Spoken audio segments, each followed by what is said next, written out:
دوای ڕوبەڕووبوونەوەی پەتای کۆرۆنا و ئەو قەیرانە تەندروستی و ئابووری بە دوای خۆیان هێناوە بە پێویستمانزانی میوانداری بەڕێز شاندی باڵای دانوستانکاری حکوومەت یاریمی کوردستان بکەین کە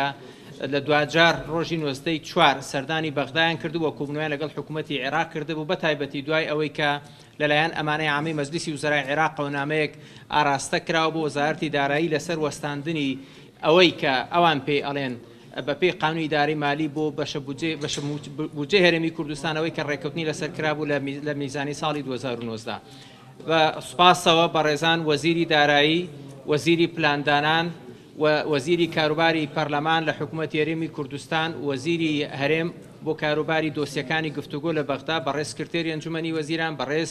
سەرۆکی دیوانی ئەنجومەنی وەزیران، بەڕێز وەزیری کارەبای هەرێمی کوردستان ڕوونکردنەوەی زۆر پێویستیان لەم بارەیەوەدایە پەرلەمانی کوردستان و گفتوگۆیەکی زێر تێروتەسەر لە چوارچێوەی بەرپرسیارەتی هاوبەش لە چوارچێوەی پێکەوە ڕوبەڕووبوونەوەی ئەو قەیرانە تەندروستی و ئابووری کاتۆتە ئارا لەگەڵ سەرجەم سەرۆک فراکسیۆنەکانی ناو پەرلەمانی کوردستان گفتوگۆیەکی زۆر ڕێکوپێک کراوەی مەجارێکی تر سوپاسیانەکەین و سوپاسی حکوومەت یاریمی کوردستانەکەین کە لە چوارچێوەی ئەو توانە دارایی و ئیدارە مەحدودانەیەکەیەتی توانیوەتی زۆر سەرکەوتوانە ڕوبەڕووی پەتای و قەیرانی تەندروستی کۆرۆنا ببێتەوە و ئێمە پشتیوانی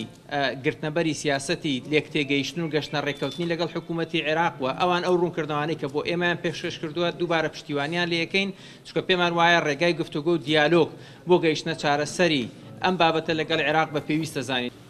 ئێمە لە 19 مانگ کەوتی نێڕێ چوین لە بەغا دەستمان کرد بە کۆبوونەوە لەسەر ئەو بابەتە لە دوای چەندین کۆبوونەوەی گرنگ و حساس ئێمە توانیمان بگەینە سیغەیە کە لە ئەمانەی عامەی مەجلیسی وزەرای عێراقەوە مزەکەرێک بەرزکرێتەوە بۆ ڕئیسی وزەرا بۆ ئەوەی بڕیاری ئیطلاقی بودجێ کوردستان ببن. ئەو نووسراوەمان چۆتە پێشەوە ڕۆژی پێنجشەممە گەیشتۆتە ڕئیسی وزەرا ومێدمان وایە لەم بەم نزیکانە جوابەکەی وەرگرینەوە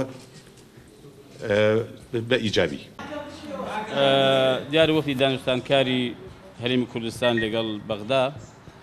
ئەمڕۆ وردەکاری کۆبوونەوەکانیان لەگەڵ حکوومەتی ناوەند سەبارەت بە تایبەتی بە بەشە بودجەی هەرێمی کوردستان بۆ پەرلەمانی کوردستان باس کرد. ئەوەی ئێمە لێیان تێگەیشتین حکوومەتی عێراقی دیارە لەم قۆناغەدا بەنیازنی ئەو بەشە بودجەی هەرێمی کوردستان بنێرێ و خۆشیان ئەو وەفدێک ئێستا بۆ ئێمەیان باس کرد گەشتبین نین لەوەی کە ئەو 453 ملیاری کە وەکو بەشە بودجەی هەرێمی کوردستان عێراق دەینار بینێرێ و ئێمە خۆشم بەڕاستی وەکو فراکسیۆنی کۆمەڵی ئیسلامی بەرپرسیارەتی ئەم بارودۆخە هەموارە و ئەو قۆناغە تاڵێکی ئێستا بە تایبەتی هاوڵاتیانی هەرێمی کوردستان پێدا تێدەپەڕن دەیخینە ئەستۆی ئەو سەلایانەی کە حکوومەتی هەرێمی کوردستانی پێکێناوە. بەناوی خۆی گەورە میهرەبان دیارە کۆبوونەوەیەکی چڕ کرا لەسەر ئەوەی داهاتی هەرێمی کوردستان دانوستان لەگەڵ بەغدا وەزعی موچە و مەعاش بەرەوچۆ ئەڕوا و دیارە ئێمە دەمێکە داوای ئەوەکەین کە ئەبێ ڕوون بێ کە هەرێم چی هەیە و موچە چۆن دابین ئەکا و مەسیری موچە بەرەوچۆ ئەڕوا بەداخەوە هەرێمی کوردستان باجی هەڵەکانی قۆناغی ڕابردووی ئەدا و ئێستا بەغدا خۆی لە قەیرانایە و هەرێمی کوردستانیش تووشی قەیرانێکی گەورەتر بووە. دەرەنجام هەوڵەکان بەردەوامن بۆی کە چارەسەر بکرێ و لە چەند ڕۆژی ئایندەیە زیاتر ڕوونەبێتەوە کە ئایا بەغدا پارەکە ئەنێرێ یان نا، چونکە هێشتا تەواو یەکلایی نەبووەتەوە کە بەغدا پارەکە ئەنێرێ یان نا و ئێمەش هەوڵەکانمان بەردەوامە بۆی کە چارەسەر بدۆزرێتەوە. یەکێک لەو چارەسانەی کە تەڕەحمان کرد ئەوەیە کە داوا بکرێت لە کۆمپانیا نەوتیەکان کە ئەستحقاق و پشکەکانیان دوا بخرێ بۆی کە ئەو پارەیە بگەڕێتەوە دەرەنجام موچەی بەپە لێدابین بکرێ. تەرحێکی تریش ئەوەی کە بەغدا بۆی هەیە قەرز بکە، بۆی هەیە داوا لە سندوقی خانشینی خۆی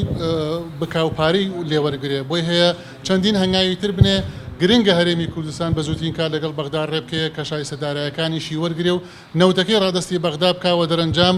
ئەو موچەیە زەمانەت بکرێتەوە و ئەو هەڵانەی کە لە قۆناغی ڕابردووە هەرێمی کوردستان کردوێتی کە بڕێکی زۆری پەیوەندی بە ناشەفافێت و بە گەندەڵەکانەوە هەیە خەڵکی هەرێمی کوردستان باجەکەی نەدا.